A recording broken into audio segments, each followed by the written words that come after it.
Good morning friends, કેમ છો બધા? મજામાં? મિત્રો, આજે આપણે અભિસરણ દબાણ છે એમાં લાસ્ટ કેટલાક થિયોરેટિકલ મુદ્દાઓ છે એની ચર્ચા કરશું. એમાં સૌથી પહેલી વસ્તુ છે આ ત્રણ ટર્મ્સ જે વપરાય છે અભિસારી દ્રાવણો માટે: સમ અભિસારી, અતિ અભિસારી અને અલ્પ અભિસારી, એટલે કે આઇસોટોનિક, હાઇપરટોનિક અને હાઇપોટોનિક દ્રાવણો. બે દ્રાવણો વચ્ચેના અભિસરણ દબાણ છે એના અભિસરણ દબાણની સરખામણી કરવા માટે આ શબ્દો છે એ વપરાય છે. બહુ ઈઝી વસ્તુ છે. માનો કે તમારી પાસે બે દ્રાવણો છે, આપણે બે દ્રાવણો લઈએ, એકને કહીએ દ્રાવણ 1 અને બીજાને કહીએ દ્રાવણ 2. બરાબર? બેયની અંદર આપણે એક જ દ્રાવ્ય પદાર્થ એક જ છે, પણ જુદી જુદી સાંદ્રતા વાળા દ્રાવણો લીધેલા છે. જુદી જુદી સાંદ્રતા વાળા દ્રાવણો. બેયનું તાપમાન સરખું છે. માનો કે 298 કેલ્વિન તાપમાન છે. તાપમાન સરખા હોય એવા સંજોગોમાં આ બે દ્રાવણો છે, માનો કે પહેલાનું અભિસરણ દબાણ છે એ આપણે π1 કહીએ અને બીજાનું અભિસરણ દબાણ છે એને π2 કહીએ. તો આમાંથી શું હશે? તો કે પહેલા દ્રાવણનું અભિસરણ દબાણ છે કાં તો બીજા જેટલું હશે, કાં તો પહેલા દ્રાવણનું અભિસરણ દબાણ છે એ બીજા કરતાં વધારે હશે, અને કાં તો પહેલાનું અભિસરણ દબાણ છે એ બીજા કરતાં વધારે હશે. કાં તો વધારે હોય, કાં તો ઓછું હોય, કાં તો સરખું હોય. આ ત્રણ જ વિકલ્પો છે. તો એના આધારે જ આપણે આ ત્રણ ટર્મ્સ છે એ સમજવાની છે. પેલો તો બહુ સિમ્પલ છે, સમજી શકાય એવું કે સમ અભિસારી, તાપમાન સરખા હોય એવા બે જુદા જુદા દ્રાવણો છે એના અભિસરણ દબાણ જો સરખા હોય, એટલે કે π1 બરાબર π2 થતું હોય, બેયના અભિસરણ દબાણ સરખા હોય, તો એવા દ્રાવણો છે એને સમ અભિસારી દ્રાવણો કહેવાય. હવે સ્વાભાવિક છે કે અભિસરણ દબાણ જો સરખા હોય તો એની સાંદ્રતા પણ સરખી હશે. અભિસરણ દબાણ છે એ સરખા હોય તો એમાં સાંદ્રતાનું મૂલ્ય છે C1 બરાબર C2 હશે. આમાં જેટલી સાંદ્રતા હશે એટલી જ આમાં સાંદ્રતા હશે, મતલબ કે બેયની મોલારિટી છે એ સરખી હશે. અને સાંદ્રતા સરખી હોય મોટે ભાગે એના બાષ્પ દબાણય સરખા થતા હોય છે. યાદ રાખજો કે એના બાષ્પ દબાણ છે એ પણ સરખા હશે, કારણ કે સાંદ્રતા સરખી છે મતલબ કે એમાં દ્રાવ્ય કણની સંખ્યા સરખી છે. દ્રાવ્ય કણની સંખ્યા સરખી હોય તો અભિસરણ દબાણય સરખા હોય, એટલે એમાં ઘણું બધું સરખું હશે. અભિસરણ દબાણ સરખા હશે, સાંદ્રતા સરખી હશે, એના બાષ્પ દબાણ છે એ લ્યો તો એ પણ સરખા હશે. આવા દ્રાવણો હોય તો એ સમ અભિસારી દ્રાવણો કહેવાય. ઉદાહરણ તરીકે આપણે લઈએ, ખાસ કરીને આની અંદર મહત્વની વસ્તુ એ કે આવા દ્રાવણોમાં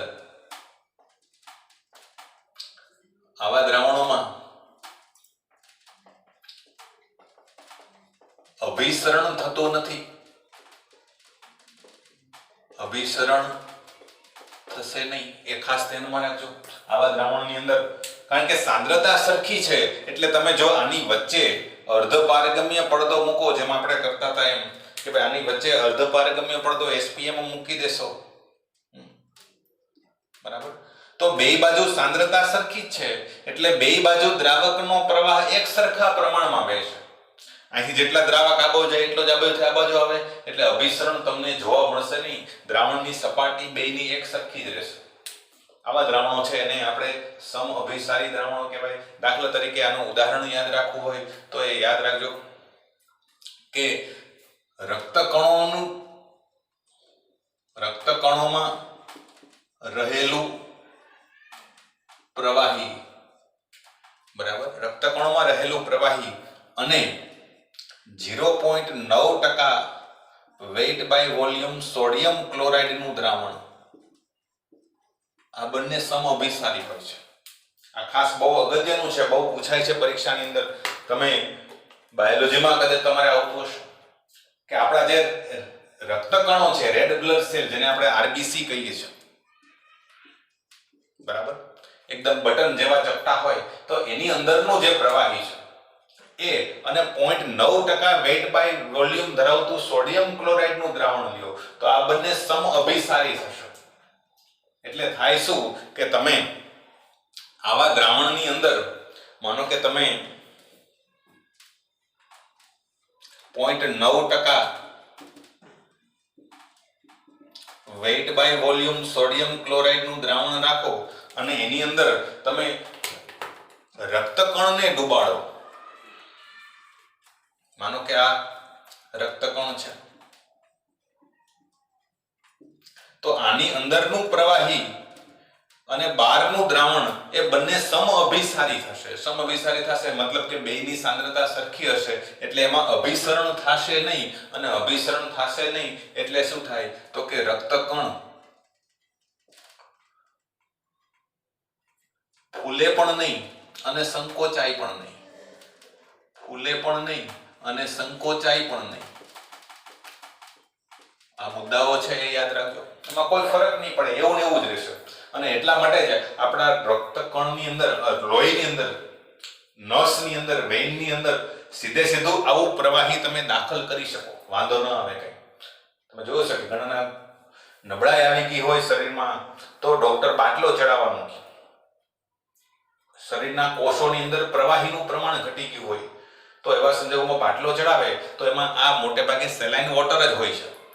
આપણે શક્તિનો બાટલો કે પણ શક્તિના ઇન્જેક્શન નો નાખ્યા હોય, આ 0.9% વેઇટ બાય વોલ્યુમ ધરાવતું સલાઇન દ્રાવણ કહેવાય છે, ક્ષારનું દ્રાવણ. આવું દ્રાવણ તમે સીધે સીધું લોહીની અંદર દાખલ કરી દો, લોહી જેમાં વહેતું હોય નસની અંદર તમે સીધે સીધું ચડાવી દો તો રક્તકણોને કંઈ નુકસાન પહોંચશે નહીં, રક્તકણો ફૂલશે પણ નહીં અને સંકોચાશે પણ નહીં. એટલે આવું પ્રવાહી સીધું તમે લોહીની અંદર દાખલ કરી શકો. લોહીમાં સીધો જે કંઈ પણ દાખલ થતો પ્રવાહી હશે એમાં સાંદ્રતા આ પ્રમાણેની હશે, યાદ રાખજો. આનાથી વિરુદ્ધ હવે બીજો મુદ્દો છે એ સમજીએ. માનો કે જે હાઇપરટોનિક અને હાઇપોટોનિક કોને કહેવાય, અતિ અભિસારી અને અલ્પ અભિસારી. માનો કે આ બે દ્રાવણમાંથી પહેલા દ્રાવણ છે એનું અભિસરણ દબાણ વધારે છે, આવું છે. મતલબ કે π1 ગ્રેટર ધેન π2 છે, બરાબર. તો એવા સંજોગોમાં દ્રાવણ એક છે એ અતિ અભિસારી કહેવાય, અતિ અભિસારી છે, એ અતિ અભિસારી બનશે. હાઇપરટોનિક, હાઇપર નો મતલબ વધારે એવો શબ્દ કરજો, બરાબર. 3 શબ્દ આમાં, હાઇપરમાં 4 આવશે ને હાઇપોમાં 3 આવશે, એમાં યાદ રાખી શકો. 4 અક્ષર એટલે વધારે, 3 અક્ષર એટલે ઓછા. ટ્રીકથી યાદ રાખો, ઘણી બધી ભૂલાઈ જાય હાઇપર ને હાઇપો.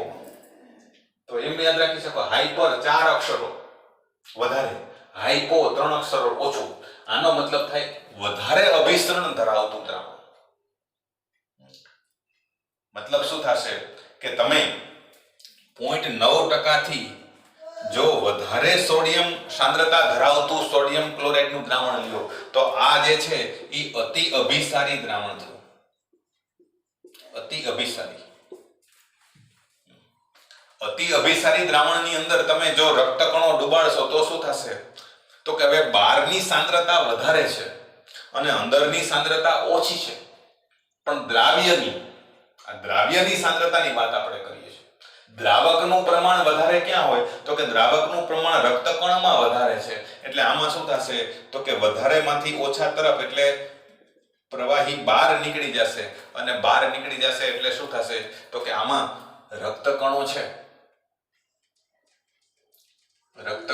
અંદરનું પ્રવાહી બધું બહાર નીકળી જાય તો રક્તકણો છે એ સંકોચાશે.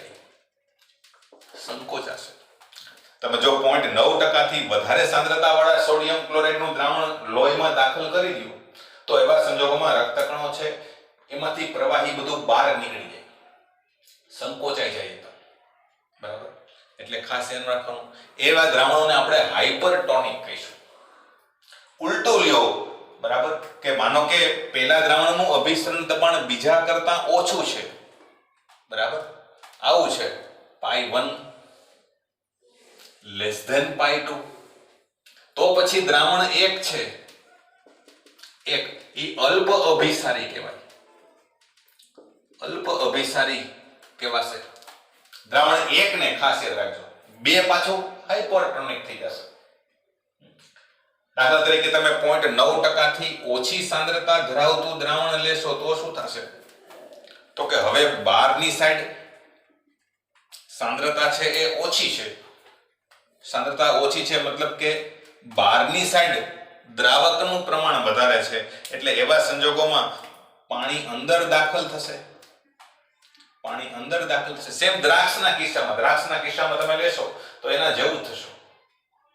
સૂકી દ્રાક્ષ છે, એ સૂકી દ્રાક્ષને તમે પાણીમાં ડૂબાડશો તો સૂકી દ્રાક્ષ ફૂલશે, કારણ કે અંદર તરફ પ્રવાહી દાખલ થશે. પણ એના બદલે લીલી દ્રાક્ષ છે, લીલી દ્રાક્ષમાં અંદર મંદ દ્રાવણ છે, એને તમે ખાંડના એકદમ ચાસણી જેવા પ્રવાહીમાં ડૂબાડો કે મીઠાના એકદમ ખારા પાણીમાં ડૂબાડશો તો દ્રાક્ષની અંદરનું પાણી બધું બહાર નીકળી જશે. એવી જ હાલત અહીંયા રક્તકણોની થાય કે રક્તકણો છે એ જો ઓછી સાંદ્રતાવાળા દ્રાવણમાં ડૂબાડશો તો અંદર પાણી દાખલ થશે, અને એટલે શું થશે તો કે રક્તકણો છે એ ફૂલશે. રક્તકણોની અંદર પ્રવાહી દાખલ થશે. ઇન શોર્ટ બહુ સિમ્પલ વસ્તુ છે. આ 3 ઉદાહરણો તો યાદ રાખવાના છે, બરાબર. પણ હાઇપર અને હાઇપોટોનિક છે એનો મતલબ સમજાઈ જવો જોઈએ. માનો કે તમારી પાસે 3 દ્રાવણો છે. સમઅભિસારી તો સમજી શકાય છે કે દ્રાવણોના અભિસરણ દબાણ કેવા હશે? સરખા હશે. સરખા હોય તો સમઅભિસારી. પણ હાઇપર અને હાઇપોમાં ઘણી વખત મુશ્કેલી પડે, એટલે બીજું એક એક્ઝામ્પલ તમને આપીને હું સમજાવીશ કે ભાઈ માનો કે 3 દ્રાવણો છે તમારી પાસે. 3 દ્રાવણો, ત્રણેયના અભિસરણ દબાણ આપણે માપીએ તો આ પ્રમાણે માનો કે આનું 0.2 બાર મળે છે અભિસરણ દબાણ, આનું 0.5 બાર મળે છે અને 0.3 બાર મળે છે. તો આમાંથી તમને એવું કહે કે ભાઈ કયું દ્રાવણ હાઇપરટોનિક છે, કયું હાઇપોટોનિક છે, એવા પ્રશ્નો પૂછાય. તો સિમ્પલ વસ્તુ આપણે સમજીએ કે ભાઈ બે દ્રાવણ વચ્ચે કમ્પેરિઝન કરવાની હોય. માનો કે તમે સરખામણી છે એ પહેલા અને બીજા દ્રાવણ વચ્ચે કરો છો, તો પહેલા અને બીજા દ્રાવણ વચ્ચેની સરખામણી કરતા હોય તો એવા સંજોગોમાં આ બીજું દ્રાવણ જે છે એનું અભિસરણ દબાણ વધારે છે. વધારે વાળું દ્રાવણ કેવું કહેવાય? તો કે હાઇપરટોનિક. એટલે આ કેવું બનશે? તો કે હાઇપરટોનિક એટલે કે અતિ અભિસારી દ્રાવણ બનશે. પહેલા બીજાની સરખામણી કરતા હોય તો બીજું દ્રાવણ છે એ હાઇપરટોનિક બનશે અને પહેલું છે એ હાઇપોટોનિક બનશે. પહેલાની વાત કરો તો પહેલા બીજામાં પહેલું છે એ અલ્પ અભિસારી છે અને બીજું છે એ અતિ અભિસારી છે. સમજાય? પણ આના બદલે માનો કે તમે હવે કમ્પેરિઝન બીજા ત્રીજા વચ્ચે કરો છો તો ઉલટું થઈ જશે, બરાબર. બીજા અને ત્રીજા વચ્ચે કમ્પેરિઝન કરો તો આમાં હવે ત્રીજાનું અભિસરણ દબાણ વધારે છે. અહીંયા માનો કે 0.8 છે, સોરી, તો 0.5 કરતા 0.8 વધારે છે. તો એવા સંજોગોમાં શું થશે? તો કે ઉલટાઈ જશે. હવે આનું અભિસરણ દબાણ ઓછું છે એટલે આ થઈ ગયું હાઇપોટોનિક, અને આનું વધારે છે એટલે આ થઈ ગયું હાઇપરટોનિક. સમજાશે? હાઇપરટોનિક. હંમેશા આ બે ઘટનાઓની અંદર અભિસરણ થશે. આ બે ઘટનાઓની અંદર અભિસરણ થશે અને મોટે ભાગે અભિસરણ કઈ બાજુ થાય? તો કે જે બાજુ સાંદ્રતા ઓછી હશે, હાઇપો છે, ત્યાંથી હાઇપર તરફ, એટલે આ બાજુની દિશામાં હંમેશા અભિસરણ થશે. આ બાજુ હાઇપોટોનિક, સાંદ્રતા ઓછી છે, મતલબ કે આમાં દ્રાવકનું પ્રમાણ વધારે હશે, ત્યાંથી હાઇપર તરફ. આ મગજમાં બેસવું જોઈએ. બહુ સિમ્પલ વસ્તુ છે, સમજી લઈએ તો આ 3 ટર્મ્સ છે એ સમજાવવા જોઈએ. 0.9% વેઇટ બાય વોલ્યુમ યાદ રાખજો. 0.9% વેઇટ બાય વોલ્યુમ સોડિયમ ક્લોરાઇડનું દ્રાવણ લ્યો તો એ રક્તકણોના પ્રવાહી હારે સમઅભિસારી છે. પણ એનાથી વધારે સાંદ્રતા વાળું દ્રાવણ લ્યો તો હાઇપરટોનિક કહેવાય. એમાં જો રક્તકણોને ડુબાડો તો રક્તકણો છે એ શું થશે? તો કે પ્રવાહી બધું બહાર નીકળી જશે એટલે સંકોચાઈ જશે. અને હાઇપોટોનિક દ્રાવણ 0.9% થી ઓછી સાંદ્રતા વાળા દ્રાવણમાં ડુબાડો તો અંદર પાણી દાખલ થશે એટલે રક્તકણો શું થશે? તો કે ફૂલશે. સમજો તો બહુ સિમ્પલ વસ્તુ છે. તો આ 3 ટર્મ્સ છે એ ખાસ તમને સમજાવી જોઈએ મિત્રો. ના ઉપર આધારિત પ્રશ્ન છે એ ઘણી બધી વખત પૂછાય છે. આ સિવાય બીજા 2 થિયોરેટિકલ મુદ્દાઓ છે એની પણ આપણે ચર્ચા કરવાની છે. એમાં એક તમને અભિસરણનું મહત્વ સમજાવતા એના એક્ઝામ્પલ કેટલાક મુદ્દાઓ તમને આપેલા છે, એની આપણે ટૂંકમાં ચર્ચા કરશું. અભિસરણનું મહત્વ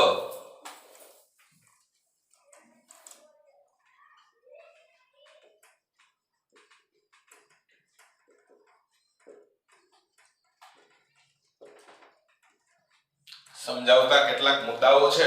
જે મુદ્દાઓ તમે બરાબર સમજો તમારે કે બહુ અઘરું નથી, ક્યાં કઈ રીતે ઉપયોગી થાય છે એ તમે સમજી શકો છો. દાખલા તરીકે તમને એક ઉદાહરણ આપ્યું છે, તાજા ફૂલ. તાજા ફૂલો છે, બરાબર, એમાં તમે પાણી ઉમેરો કે પાણીનો છંટકાવ કરો, સોરી તાજાની પણ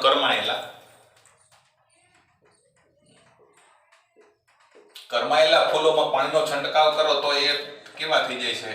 તાજા ફૂલોમાં કન્વર્ટ થઈ જાય છે. કરમાઈ ગયેલા જેવા ફૂલ હોય પાણી છાંટીએ તો ફરી પાછા તરોતાજા તમને જોવા મળશે. આવું તમને શાકભાજી કે ગાજરમાં પણ જોવા મળશે. શાકભાજી તમે જોયું હશે કે શાકભાજી વાળા છે વારે ઘડી પાણીનો છંટકાવ કરતા હોય છે, કે ગાજર જેવા પદાર્થો એ સુકાઈ ગયા હોય, એને થોડોક સમય પાણીમાં ડુબાડો કે પાણીનો છંટકાવ કરો તો શું થાય? તો કે પાણી છે શુદ્ધ દ્રાવક છે, એ પાણી એની અંદર પ્રવેશે, એના કોષની અંદર પ્રવેશે, કોષો બધાય ફૂલે એટલે ફરી પાછા એ તમને એકદમ તાજા ફ્રેશ લાગવા મળશે. તો આ બધાની અંદર પણ અભિસરણની ઘટના બને છે. સેમ તમે લખી શકો. આવી જ રીતે આપણે હમણાં જે ઉદાહરણ જોયું હતું એ તમે લઈ શકો. 0.9% વેઇટ બાય વોલ્યુમ NaCl નું દ્રાવણ છે, બરાબર, એ સીધું તમે બ્લડ ની અંદર દાખલ કરી શકો, સીધું લોહીની અંદર દાખલ કરી શકો. લોહી સાથે એ ભળે તો કઈ રક્તકણોને નુકસાન પહોંચતું નથી, કારણ કે એની હારે સમઅભિસારી છે. આનો પણ આપણે અભિસરણની ઘટનામાં ઉપયોગ થાય છે એમ કહી શકીએ. પછી એક બીજો મુદ્દો જે છે એ ખાસ સમજો કે ઘણા લોકો છે એ વધારે ખારા કે મીઠું ખાતા લોકો જે હોય છે, જે લોકોને ખારું વધારે પડતું ખાવાની ટેવ હોય, ખોરાકમાં વારે ઘડી ગમે એટલું હોય નાખ્યું તો માથે મીઠું નાખે છે, છાશમાં મીઠું નાખે, બરાબર, બીજી કોઈ પણ વસ્તુ તેમાં ભેગું મીઠું તો જોઈએ છે. વધારે પડતું જો સોડિયમ ક્લોરાઇડ તમે કે મીઠું ઉપયોગમાં કરતા હોય તો શું થાય? તો કે આવું ખારું છે એટલે અંદર શું થાય? તો કે સાંદ્રતા મીઠાની વધે એટલે શું કે? તો કે કોષમાંથી એ વધારે પાણી શોષી લે.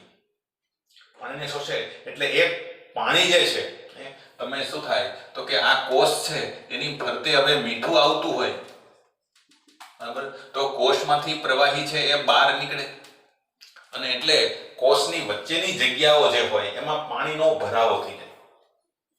વચ્ચેની જગ્યાઓમાં પાણી ભરાઈ જાય અને એને કારણે તમારા સ્કિન છે, એના હાથ પગના અમુક ભાગ છે એ તમને સોજી ગયા હોય, એમાં એકદમ સોજો ચડ્યો હોય એવું લાગશે. આવો જે રોગ છે, આવી જે બીમારી છે એને શોથ કહેવાય છે. એ શોથ અથવા તો એના માટે અંગ્રેજી શબ્દ છે વપરાય છે એડિમા, બરાબર. એડિમા શરીરમાંથી યુરિન છે એનું જો નિકાલ ન કરો તો પણ ઘણી બધી આ સમસ્યા છે એ જોવા મળે. ક્ષાર છે એ આપણે યુરિન દ્વારા નિકાલ કરીએ છીએ, પણ જો નિકાલ ન થાય, કિડની છે તમારી એ બરાબર કામ ન કરતી હોય તો એમાં પણ ઘણી વખત હાથ પગ છે એકદમ સોજી જાય, પાણીનો ભરાવો થઈ જાય, એવો રોગ છે એ જોવા મળશે. એનું કારણ પણ અભિસરણ છે. આપણા શરીરમાંથી પાણીનો નિકાલ છે એ પણ અભિસરણ દ્વારા થાય છે, અને નવું પાણી જે દાખલ કરી શરીરના કોષોને પાણી મળે છે એ પણ અભિસરણ દ્વારા જ મળે છે. તો એ ધ્યાનમાં એક રાખજો, બરાબર. પછી એવી જ રીતે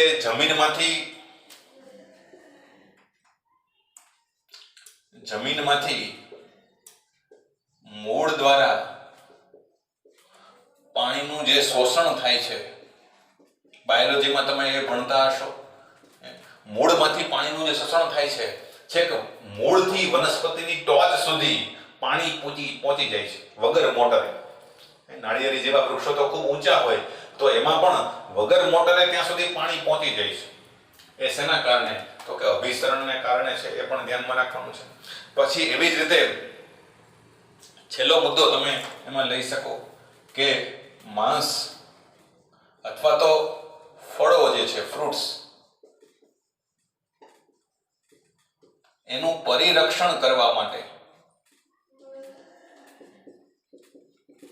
એના પ્રિઝર્વેશન માટે માંસને કે ફ્રૂટને એ એમને રાખી મૂકો તો અમુક સમય પછી એ બગડી જાય, સડી જાય, હવે એમાંથી દુર્ગંધ આવવા માંડે. તો એને લાંબો સમય સુધી બગડે નહીં, સડે નહીં એટલા માટે શું કરે તો કે એની ફરતે શર્કરા ફ્રૂટ હોય તો ફ્રૂટની ફરતે શર્કરાનું આવરણ ચડાવે, એટલે એને ચાસણીમાં બોળી દે. ફ્રૂટના કટકા કરી, ટુકડાઓ કરી અને એ ફ્રૂટના કટકાને તમે ચાસણીમાં બોળીને પછી રાખશો.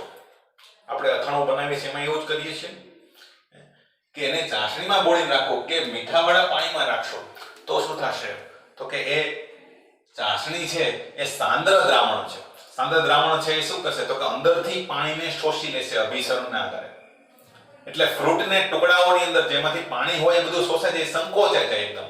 અને અંદર પાણી ન હોય, પાણી સુકાઈ જાય તો પછી એ લાંબો સમય સુધી બગડે નહીં, ભેજના કારણે જ એ વધારે બગડે. એટલે લાંબો સમય સુધી એ સુકાઈ જાય પછી એને તમે લાંબો સમય સુધી રાખી શકો. આવી કેન્ડિડ ફ્રૂટ્સની ટોફી મળે છે તમને, ઉદાહરણ તમને એનું આપ્યું છે કેન્ડિડ ફ્રૂટ્સ. આ ટર્મ્સ છે, ન સમજાય તો આના વર્ડ્સ જે છે એ ગૂગલ કરજો, તમને એના ફોટોગ્રાફ જોવા મળશે. તમને કહેશે કે આવું તમે જોયેલું છે. શર્કરા રક્ષિત ફળો કીધું છે આનું ગુજરાતી, શર્કરા રક્ષિત ફળો એટલે ચાસણીમાં બોળેલા ફળો. ચાસણીમાં બોળેલા હોય પછી એને સૂકવી નાખે એકદમ, પછી એ જે બનશે એ કેન્ડિડ ફ્રૂટ કહેવાય. તો એ તમને બજારમાં મળે. એ લાંબા સમય સુધી ટકે, એ સડે નહીં, એમાં પાણી ન હોય કારણ કે પાણી બધું શોષાઈ ગયું હોય, સુકાઈ ગયું હોય, એટલે એ લાંબો સમય સુધી રક્ષિત કરી શકાય છે, રિઝર્વ કરી શકાય છે. તો આ બધા અભિસરણને લગતા મુદ્દાઓ છે જે તમને સમજાવવા જોઈએ મિત્રો ખાસ તો.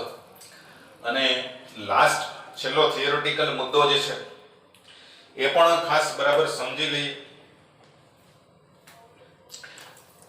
કે આણ્વીય દળ શોધવા માટેની જે પદ્ધતિઓ છે એમાંથી જો તમારે પ્રોટીન કે પોલિમર પદાર્થોનું આણ્વીય દળ શોધવું હોય તો એના માટે આવું એક કારણ છે. એ ઘણી વખત તમને ટૂંકા પ્રશ્નમાં પૂછાય કે પ્રોટીન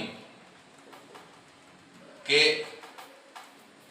પોલિમર પદાર્થો જે છે એના આણ્વીય દળ શોધવા માટે અભિસરણ દબાણની પદ્ધતિ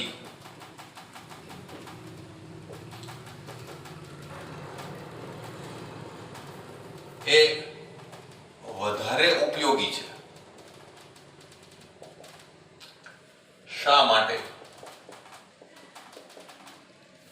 બીજી પદ્ધતિઓ છે એની સરખામણીમાં અભિસરણ દબાણની પદ્ધતિ છે એ વધુ વપરાય છે કે વધુ ઉપયોગી છે. એ શા માટે? આવા મુદ્દા છે એ પૂછાય છે. તો તમને પહેલા તો એ ખબર હોવી જોઈએ કે ભાઈ આણ્વીય દળ શોધવા માટે તમારી પાસે 4 રસ્તાઓ છે. કોઈ પણ અજાણ્યો પદાર્થ હોય જેનું સૂત્ર ખબર નથી તો એનું આણ્વીય દળ મેળવવું હોય પ્રયોગ કરીને પ્રેક્ટિકલી તમે એનું આણ્વીય દળ મેળવી શકો. અને આણ્વીય દળ મેળવવા માટેના 4 રસ્તાઓ છે. કયા કયા? તો કે 4 સંખ્યાત્મક ગુણધર્મો. 4 સંખ્યાત્મક ગુણધર્મોનો ઉપયોગ કરીને તમે આણ્વીય દળ મેળવી શકો. યાદ કરો, આપણે પહેલો સંખ્યાત્મક ગુણધર્મ જોયો તો બાષ્પ દબાણનો સાપેક્ષ ઘટાડો. તો એનું સૂત્ર તારવેલું P1 not minus P1 upon P1 not બરાબર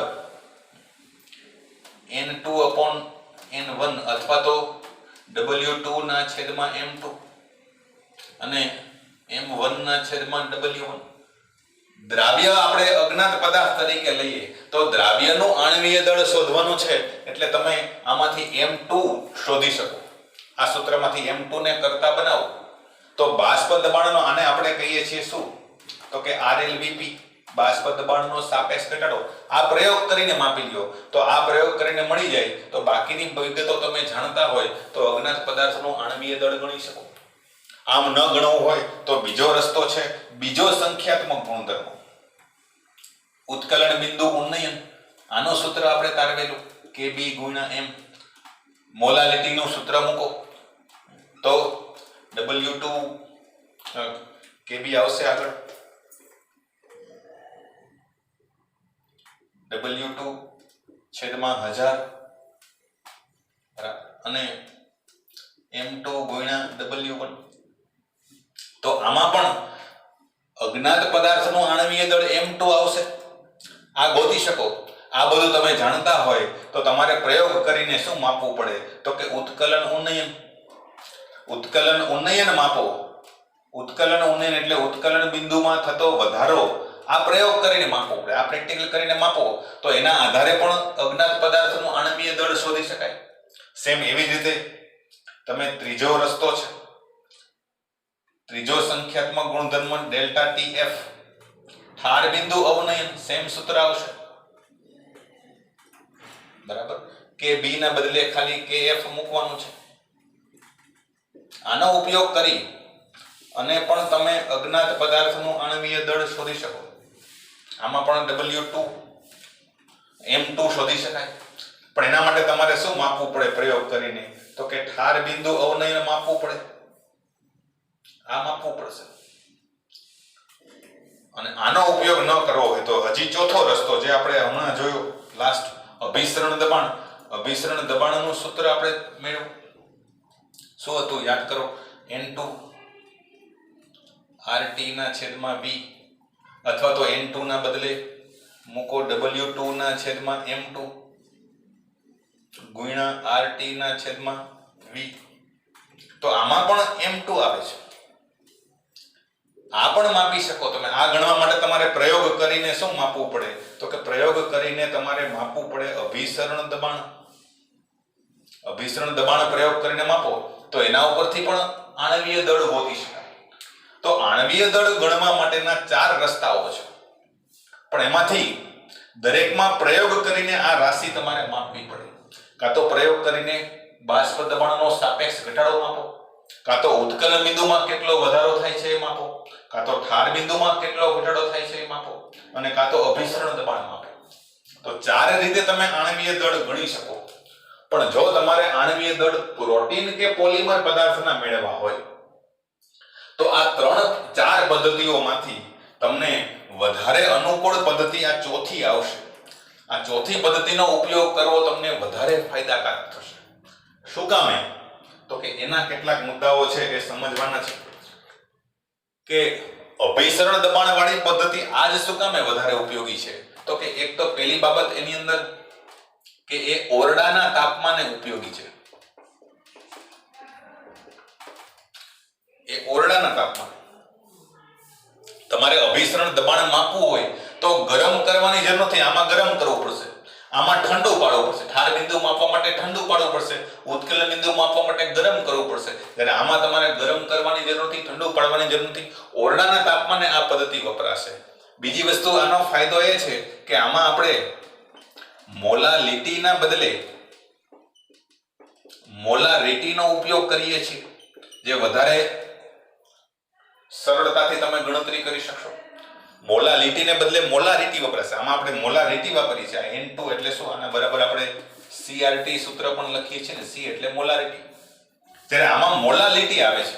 આ M એટલે શું છે તો કે મોલાલિટી. આમાં તમે મોલાલિટીને બદલે મોલારિટીનો ઉપયોગ કરશો, એ વધારે સરળ રહેશે. બીજી બાબત આની એ છે અગત્યની, બરાબર, કે મંદ દ્રાવણ પ્રોટીન કે પોલિમર પદાર્થો જે છે એની દ્રાવ્યતા એ ઘણી ઓછી હોવાથી અતિ મંદ દ્રાવણો જ બને.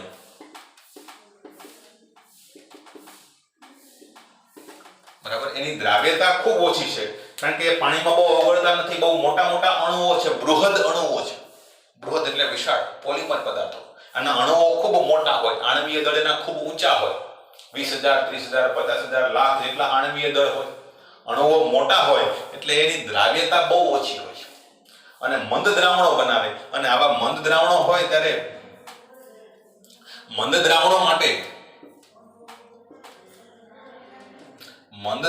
માટે અન્ય સંખ્યાત્મક ગુણધર્મ છે. અન્ય સંખ્યાત્મક ગુણધર્મ એના પ્રાયોગિક મૂલ્ય ખૂબ જ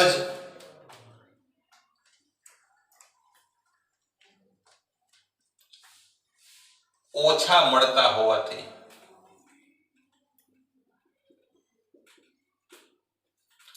તેનું માપન કરવું પ્રાયોગિક રીતે મુશ્કેલ પડે છે. જ્યારે અભિસરણ દબાણ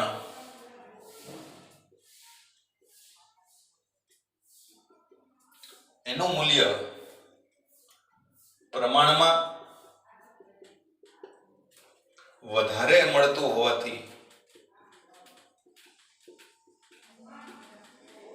સહેલાઈથી માપી શકાય છે, માપન કરી શકાય. આ સમજો બરાબર કે ભાઈ આમાં તમારે ઉત્કલ બિંદુનો વધારો માપવો પડે, આમાં ઠાર બિંદુનો ઘટાડો માપવો પડે, આમાં બાષ્પ દબાણનો સાપેક્ષ ઘટાડો માપવો પડે, પણ આ મૂલ્ય ખૂબ ઓછા મળશે. માનો કે તમે દ્રાવણ બનાવો છો અને એના ઉત્કલ બિંદુમાં 0.02 અંશ સેલ્સિયસ નો વધારો થાય છે. બરાબર, માનો કે ઉત્કલ બિંદુમાં વધારો કેટલો થાય છે? 0.02 અંશ સેલ્સિયસ. બરાબર, હવે 0.02 સેલ્સિયસ, માનો કે પાણીનું ઉત્કલન બિંદુ 100 અંશ સેલ્સિયસ છે અને આટલાનો વધારો થાય તો હવે ઉત્કલન બિંદુ 100.02 અંશ સેલ્સિયસ થયું. હવે આ માપવું અઘરું પડે. તમે પ્રેક્ટિકલ કરતો બેયનું ઉત્કલન બિંદુ તમને 100 જ જોવા મળે, કારણ કે આટલું સૂક્ષ્મ તાપમાન આપણે માપી શકીએ નહીં, માપવામાં અઘરું પડશે. એ રીતે ઠાર બિંદુનો ઘટાડો માટે તમારે તાપમાનનો ઘટાડો માપવો પડશે, એ ખૂબ અઘરું પડે. એની સરખામણીમાં અભિસરણ દબાણનું મૂલ્ય છે એ તમે બહુ સહેલાઈથી માપી શકો એટલું મોટું મળે. મોટું મૂલ્ય હોય તો માપવામાં સરળતા રહે, એટલે તમે સહેલાઈથી એનું માપન કરી શકો. એટલે પણ આ પદ્ધતિ છે એ વધારે આપણને ઉપયોગી થશે. અને હજી એક મુદ્દો તમે એમાં એડ કરી શકો કે ભાઈ પ્રોટીન અને પોલિમર પદાર્થો જે છે એ ઊંચા તાપમાને અસ્થાયી હોય છે. ઊંચા તાપમાને અસ્થાયી હોય છે એટલે ઉત્કલ બિંદુ વાળી પદ્ધતિ તો વાપરી જ ન શકાય, કારણ કે ઉત્કલ બિંદુ માપન કરવા માટે તમારે એને ગરમ કરવું પડશે, અને ગરમ કરવા માટે ગરમ કરો તો ઊંચા તાપમાને પ્રોટીનનું વિઘટન થઈ જાય, પોલિમર પદાર્થોનું વિઘટન થઈ જતું હોય. વિઘટન થઈ જાય તો એ પદ્ધતિ પછી કામ ન લાગે, એ દ્રાવણ તમારું ફેલ જાય. એટલે એવા સંજોગોમાં પણ તમને આ પદ્ધતિ છે એ ઓરડાના તાપમાને તમારે નથી ગરમ કરવાનું, નથી ઠંડુ પાડવાનું, રૂમ ટેમ્પરેચર જ ખાલી અભિસરણ દબાણ માપી લેવાનું છે. એટલે પણ આ પદ્ધતિ છે એ વધારે તમને ઉપયોગી થશે. તો આ જે મુદ્દાઓ છે એ મુદ્દાઓના આધારે આપણે કહી શકીએ કે ભાઈ પ્રોટીન કે પોલિમર પદાર્થો જે છે એના આણ્વીય દળ માપવા હોય તો એના આણ્વીય દળ માપવા માટે બાષ્પ દબાણ વાળી પદ્ધતિ, ઉત્કલ બિંદુ વાળી પદ્ધતિ, ઠાર બિંદુ વાળી પદ્ધતિ અને અભિસરણ દબાણ વાળી પદ્ધતિ, ચારમાંથી અભિસરણ વાળી પદ્ધતિ છે, અભિસરણ દબાણ વાળી પદ્ધતિ છે એ વધારે ઉપયોગી થશે. બરાબર છે? તો એના આ કારણો છે એ મગજમાં બરાબર રાખો તો બહુ સિમ્પલ, ઘણી બધા આના ઉપર આધારિત ક્વેશ્ચન છે એ પૂછાતા હોય છે. તો અહીંયા મિત્રો આપણે અભિસરણ દબાણ છે એ ચોથો સંખ્યાત્મક ગુણધર્મ છે એ પણ આપણે પૂરો કર્યો. બરાબર, ચારે ચાર સંખ્યાત્મક ગુણધર્મના સૂત્ર અહીંયા મેં લખેલા છે, સૂત્ર બરાબર ક્લિયર હોવા જોઈએ. બરાબર, પણ આ સૂત્ર આપણે ક્યારે વાપરશું? બરાબર, આ સૂત્ર તમે ગણતરી માટે ક્યારે વાપરી શકો તો કે જ્યારે દ્રાવ્ય પદાર્થ છે એનું સુયોજન કે વિયોજન બેમાંથી કંઈ ન થતું હોય.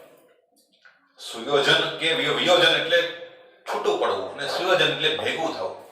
સુયોજન કે વિયોજન બેમાંથી કંઈ ન થતું હોય એવા જ દ્રાવ્ય પદાર્થો હોય, દાખલા તરીકે ગ્લુકોઝ છે, યુરિયા છે, ખાંડ છે, તો એમાં આ સૂત્ર તમે સીધા વાપરી શકો. પણ એ સિવાયના હોય સોડિયમ ક્લોરાઇડ જેવા તો તમને ખબર છે કે સોડિયમ ક્લોરાઇડ ને પાણીમાં નાખો તો Na+ અને Cl- માં વિયોજન પામશે, તો ત્યાં આ સૂત્ર કામ નહીં લાગે. ત્યાં આમાં થોડોક ફેરફાર કરવો પડશે. બરાબર, એ ફેરફાર સમજવા માટે આપણે સમજવાનું થશે વોન્ટ ઓફ ફેક્ટર અથવા વોન્ટ ઓફ અવયવ એ શું છે, એ શું કામે આપણે આમાં દાખલ કરવો પડશે, બરાબર, એની ચર્ચા આપણે આવતા સેશનમાં કરવાની આવશે. છેલ્લો મુદ્દો મિત્રો આ પ્રકરણનો બાકી રહેશે, જે આપણે આવતા સેશનમાં જોશું. વધીને 1 અથવા તો 2 લેક્ચરની અંદર પાઠની થિયરી છે આપણે પૂર્ણ કરશું. અહીંયા સુધીનું છે બરાબર સમજજો, બરાબર તૈયાર કરતા રહેજો. આવતા સેશનમાં આપણે એ વોન્ટ ઓફ ફેક્ટર વિશે જોશું. બરાબર, આવજો મિત્રો.